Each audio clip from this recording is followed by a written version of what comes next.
පළාත් පාලන ආයතන 200ක බලය තහවුරු කර ගැනීමට ජාතික ජනබලවේගය මේ වන විට සමත්ව තිබෙනවා.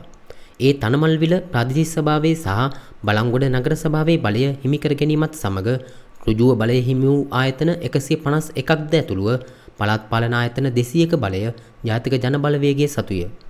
ඒ අනුව සමගි ජනබලවේගයට අද දින බලය හිමි වූ ගම්පොළ නගර සභාව සහ බෙන්තොට ප්‍රාදේශීය සභාව සමග ඔවුන්ට හිමිව ඇති සමස්ත පළාත් පාලන ආයතන සංඛ්‍යාව 27කි. ඊළඟේ තමිල් අරුසු කච්චි පක්ෂය පළාත් පාලන ආයතන 17ක බලය තහවුරු කරගෙන ඇත. මේ අතර පොදු ජන පෙරමුණට ලංකා කම්කරු කොංග්‍රසයට සහ මුස්ලිම් කොංග්‍රසයට පළාත් පාලන ආයතන 3 බැගින් බලය හිමිව තිබේ. පොදු ජන එක්සත් පෙරමුණට එක් පළාත් පාලන ආයතනක බලය හිමිව ඇති අතර එක්සත් ජාතික පක්ෂය මෙවර පළාත් පාලන ආයතන මැතිවරණයෙන් කිසිදු ආයතනයක බලය තහවුරු කර ගැනීමට සමත් නොමැත. මේ අතර ස්වාධීන කණ්ඩායම් ඇතුළු සෙසු පක්ෂ කිහිපයක්ද පළාත් පාලන ආයතන 12ක බලය හිමි කරගෙන තිබේ.